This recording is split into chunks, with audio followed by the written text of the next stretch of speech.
വാർത്തകളിലേക്ക് വിശദമായി. ജമ്മു കാശ്മീരിൽ വൻ സ്ഫോടനം. നൌഗാം പോലീസ് സ്റ്റേഷനിലുണ്ടായ സ്ഫോടനത്തിൽ 9 പേർ മരിച്ചു, 29 പേർക്ക് പരിക്കേറ്റു. ഫരീദാബാദിൽ നിന്ന് പിടിച്ചെടുത്ത സ്ഫോടക വസ്തുക്കൾ പരിശോധിക്കുന്നതിനിടെയാണ് അപകടം.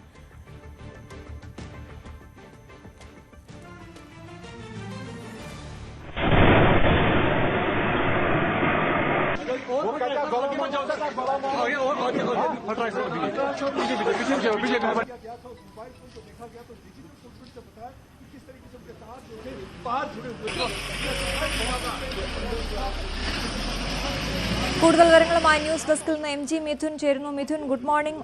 വലിയ സ്ഫോടനമാണ് ഉണ്ടായത്. ഈ സ്ഫോടക വസ്തുക്കൾ പരിശോധിക്കുന്നതിനിടെയാണ് അപകടമെന്ന് പറയുമ്പോൾ എപ്പോഴായിരുന്നു അപകടം? എന്താണ് സംഭവിച്ചത്?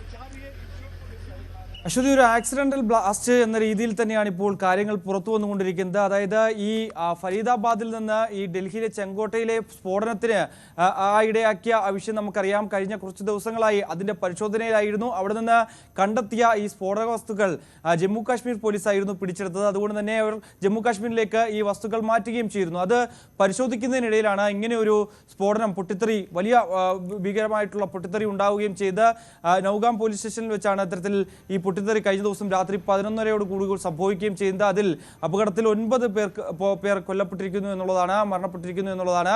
പോലീസ് ഉദ്യോഗസ്ഥർ തന്നെയാണ് മരണപ്പെട്ടിരിക്കുന്നത്. 5 പേരുടെ നില അതീവ ഗുരുതരമായി തുടരുന്നു. 20ഓളം പേർക്ക് ഈ ഒരു സ്ഫോടനത്തിൽ പരിക്കേൽക്കുകയും ചെയ്തിട്ടുണ്ട്. വളരെ ദാരുണമായിട്ടുള്ളൊരു സംഭവമാണ് ഉണ്ടായിരിക്കുന്നത് എന്നുള്ളതാണ്.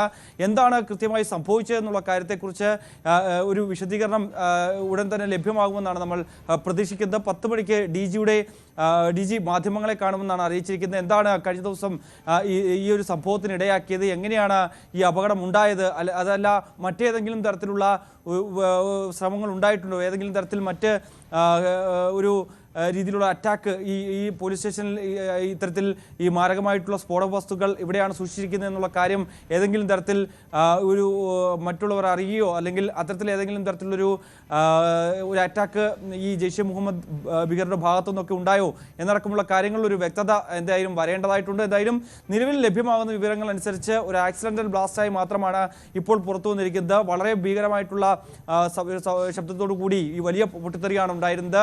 ഏകദേശം 3000 കിലോയിലധികം അമോണിയം നൈട്രേറ്റ് അടക്കമുള്ള സ്ഫോടക വസ്തുക്കളായിരുന്നു ഈ ഫരീദാബാദിൽ നിന്ന് ഈ ഡോക്ടർമാരുടെ സംഘങ്ങളിൽ നിന്ന് വിവിധ വാഹനങ്ങളിൽ നിന്ന് പിടിച്ചെടുക്കുകയും ചെയ്ത് ഇവയാണ് ഇവിടെ സൂക്ഷിക്കുകയും ചെയ്യുന്നത്. അവ പരിശോധിക്കുന്ന വേളയിൽ ഫോറൻസിക് ഉദ്യോഗസ്ഥരും ഒപ്പം തന്നെ ഡോഗ് സ്ക്വാഡും ഒക്കെ വിദഗ്ധ ഉദ്യോഗസ്ഥരൊക്കെ ഈ ഒരു വേളയിൽ ഉണ്ടായിരുന്നു എന്നുള്ളത് തന്നെയാണ്. ആ സമയത്ത് എങ്ങനെയാണ് ഇങ്ങനെ ഒരു പൊട്ടിത്തെറിയിലേക്ക് നയിച്ചത്, ഒപ്പം തന്നെ രാത്രി 11:30 സമയത്താണ് ഈ അപകടം ഉണ്ടാകുന്നത്. ആ സമയത്ത് എങ്ങനെയാണ് ഈ പരിശോധനയിലേക്കൊക്കെ കടന്നത്, അല്ലെങ്കിൽ ആ സമയത്ത് എന്തായിരുന്നു ഈ ഒരു നീക്കം നടത്താൻ സേനയുടെ ഭാഗത്തു നിന്നുണ്ടായ നടപടി എന്നടക്കമുള്ള കാര്യങ്ങളിൽ ഒരു വ്യക്തത വരേണ്ടിയിരിക്കുന്നു. എന്തായാലും നിലവിലെ സാഹചര്യത്തിൽ ഒരു ആക്സിഡന്റൽ ബ്ലാസ്റ്റ് ആയാൽ പോലും തന്നെ വളരെ പ്രധാനപ്പെട്ട ഒരു വിഷയമാണ്. ചെങ്കോട്ടയെ നടുക്കിയ തരത്തിൽ, രാജ്യത്തെ തന്നെ നടുക്കിയ തരത്തിലൊരു സ്ഫോടന പരമ്പര ആസൂത്രണം ചെയ്ത രീതിയിൽ ഉള്ള വിവരങ്ങൾ പുറത്തു വരികയും ചെയ്താണ്. അത്തരത്തിൽ ചെങ്കോട്ടയിലൊരു സ്ഫോടനത്തിൽ 13ഓളം പേർ കൊല്ലപ്പെടുന്ന സ്ഥിതിവിശേഷം ഉണ്ടാവുകയും ചെയ്ത ഒരു പശ്ചാത്തലത്തിൽ ഇത്രത്തോളം ലാഘവത്തോടെയാണോ ഇങ്ങനെ ഒരു സംഭവത്തെ കൈകാര്യം ചെയ്യുന്ന എന്നൊരു ചോദ്യം സ്വാഭാവികമായും ഉയർന്നു വരാം. എന്തായാലും വളരെ വലിയ സുരക്ഷാ വീഴ്ച തന്നെയാണ് കാര്യത്തിൽ സംശയമില്ല. ഒരു വ്യക്തമായ മറുപടി ലഭ്യമാകേണ്ടതായി.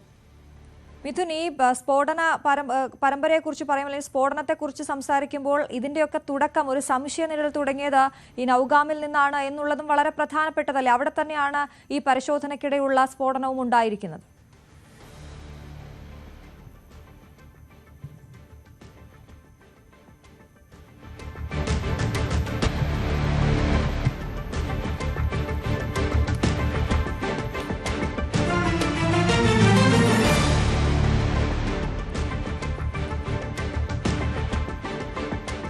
ശരി, ജമ്മു കാശ്മീരിലാണ് ഈ വൻ സ്ഫോടനം ഉണ്ടായിരിക്കുന്നത്. നൌഗാം പോലീസ് സ്റ്റേഷനിലേക്ക് എത്തിച്ച സ്ഫോടക വസ്തുക്കൾ പരിശോധിക്കുന്നതിനിടെയാണ് 9 പേർ മരിക്കാനിടയായ ഈ വലിയ സ്ഫോടനം, പൊട്ടിത്തെറി ഉണ്ടായത്. 29 പേർക്കാണ് സ്ഫോടനത്തിൽ പരിക്കേറ്റത്. മിഥുൻ, ഈ എല്ലാത്തിൻ്റെയും തുടക്കം നൌഗാമിൽ നിന്നായിരുന്നു എന്ന് വേണമെങ്കിൽ പറയാം. ഒരു സംശയാസ്പദമായ സാഹചര്യത്തിലുള്ള അന്വേഷണം തുടങ്ങുന്നതും നൌഗാമിൽ നിന്നായിരുന്നു. അവിടെയാണ് ഇപ്പോൾ ഈ പൊട്ടിത്തെറി ഉണ്ടായിരിക്കുന്നത്. തീർച്ചയായും അതുതന്നെയാണ് വളരെ വലിയ ഒരു രഹസ്യ വിവരത്തിന്റെ അടിസ്ഥാനത്തിൽ തന്നെയാണ് ഇത്തരത്തിലുള്ള പരിശോധനകൾ ജമ്മു കാശ്മീർ പോലീസ് ആരംഭിക്കുന്നത്. അതിന്റെ തുടർച്ചയെന്നോണം രീതിയിലാണ് ഫരീദാബാദിലേക്ക് എത്തുകയും ഒപ്പം തന്നെ ഈ രാജ്യത്തെ നടുക്കുന്ന തരത്തിൽ പ്ലാൻ ചെയ്തിരുന്ന വളരെ ഗുരുതരമായിട്ടുള്ള ഏകദേശം ഒരു 32 ഇടത്തോളം സ്ഥലങ്ങളിൽ ഇങ്ങനെ ഒരേ സമയം ബ്ലാസ്റ്റ് നടത്തുന്നതിന് വേണ്ടിയുള്ള ഒരു അക്രമ പരമ്പര അല്ലെങ്കിൽ ഒരു സ്ഫോടന പരമ്പര തന്നെയായിരുന്നു ഈ ഒരു സംഘം ആസൂത്രണം ചെയ്തിരുന്നത്. അതിൻ്റെ ഗൂഢാലോചന കഴിഞ്ഞ കുറച്ച് മാസങ്ങളായി നടന്നു വരികയും ചെയ്തതാണ്. അതായിരുന്നു ഈ ഒരു അന്വേഷണത്തിൻ്റെ ഭാഗമായി കണ്ടെത്തുകയും ഒപ്പം തന്നെ വാഹനങ്ങളിൽ നിന്ന് ഇത്രയധികം സ്ഫോടക വസ്തുക്കൾ പിടിച്ചെടുക്കുകയും ചെയ്ത് അത് ഒരു പരിധിവരെ, അതായത് ഈ സംഘം ലക്ഷ്യം വെച്ചത് തടയാൻ നമ്മുടെ സേനാ വിഭാഗങ്ങൾക്കും ഒപ്പം തന്നെ പോലീസ് ഉദ്യോഗസ്ഥർക്കും ഒക്കെ സാധിച്ചു എന്നുള്ളത് വളരെ പ്രശംസനീയമായിട്ടുള്ള കാര്യം തന്നെയായിരുന്നു എന്നുള്ളതാണ്.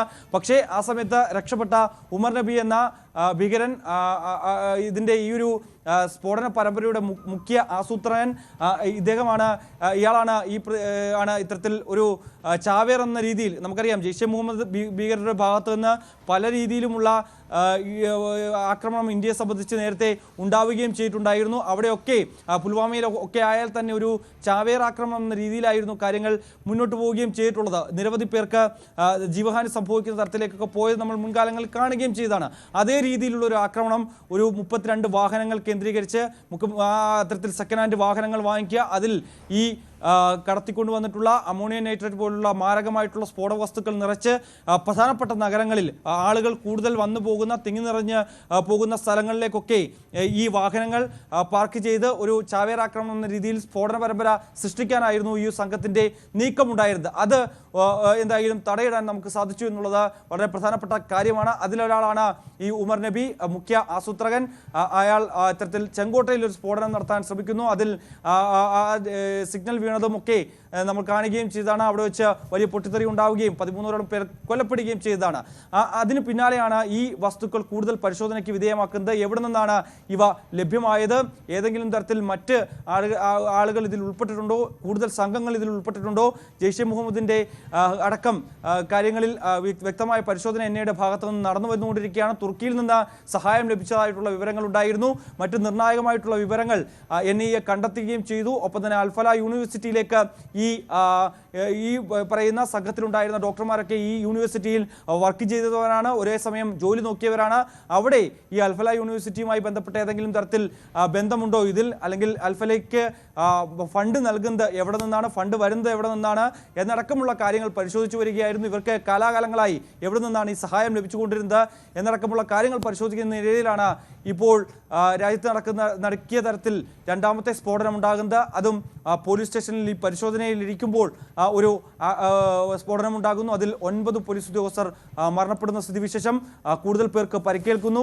5 പേരുടെ നില അതീവ ഗുരുതരമായി തുടരുന്നു എന്നാണ് നമുക്ക് അറിയാൻ സാധിക്കുന്നത്. എന്തായാലും 10 മണിയോടുകൂടി എന്താണ് കൃത്യമായി സംഭവിച്ചത്, എന്താണ് ഏതെങ്കിലും തരത്തിലുള്ള സുരക്ഷാ വീഴ്ചയാണോ ഉണ്ടായത്, അല്ലെങ്കിൽ മറ്റേതെങ്കിലും തരത്തിലുള്ള പ്രശ്നങ്ങളാണോ ഉണ്ടായത് എന്നടക്കമുള്ള കാര്യങ്ങൾ ഒരു വിശദീകരണം DGയുടെ ഭാഗത്തുനിന്നും ഉണ്ടാകുമെന്നാണ് പ്രതീക്ഷിക്കുന്നത്. 10 മണിയോടുകൂടി വാർത്താ സമ്മേളനം നടത്തുമെന്നാണ് അറിയിച്ചിരിക്കുന്നത്. ശരി മിഥുൻ, മറ്റൊരു കാര്യം